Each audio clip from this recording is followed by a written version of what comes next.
Well, I thought it was appropriate to talk about a countdown regarding cold temperatures because we have felt so much cold air. We're 32 days away from the official beginning of winter with the winter solstice on December 21st. I think that's a midweek transition between seasons. Regardless, we've been in the winter chill for quite some time. The good news is, while we have chilly mornings with no record lows, while we have cold afternoons with the potential for some cold high records, the good news is we have a slow warm-up. Technically speaking, Saturday afternoon, tomorrow, and all the way through the end of next week, we are going to improve our afternoon temperatures. It may only be by a few degrees, but by the end of next week, by Thanksgiving and beyond, we should have achieved seasonal average temperatures. Now, this weekend, the seasonal afternoon average is about 50 degrees, but once we get into next week, folks, then our seasonal average drops to the 40s. So we'll be looking at 49 degrees as the typical mid-November afternoon high temperature for both Montrose and Grand Junction. We won't see that until after the middle of next week. So yeah, technically speaking, we will be looking at a bit of a warming trend. This morning, thankfully, record low temperatures for both Montrose and Grand Junction were single-digit readings, 6 and 8. And those were back in the 80s and in the 50s, respectively.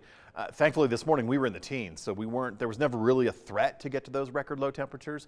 But the threat to set record temperatures parked Saturday afternoon, parks Sunday afternoon, even Monday afternoon, when we start to look at how cold our high temperature is. Now, we were in the upper 30s and low 40s for Saturday afternoon for many locations, and that came close to some record low high temperatures. And we'll be looking at the same opportunities on Sunday.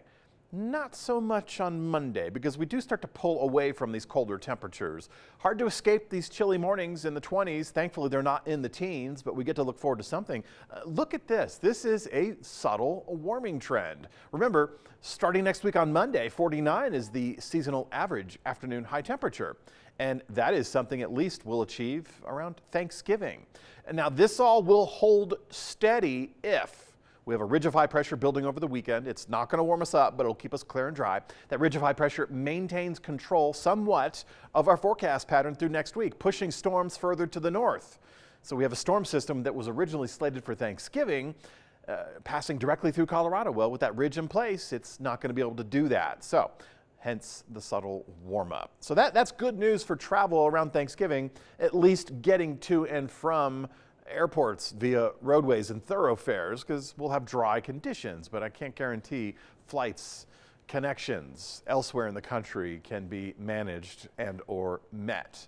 Keep that jacket handy, folks. We get some sunshine tomorrow. You may not feel the temperature differences, but by the middle of next week, I think you'll notice at least a different feeling. And oh, what a feeling it will be.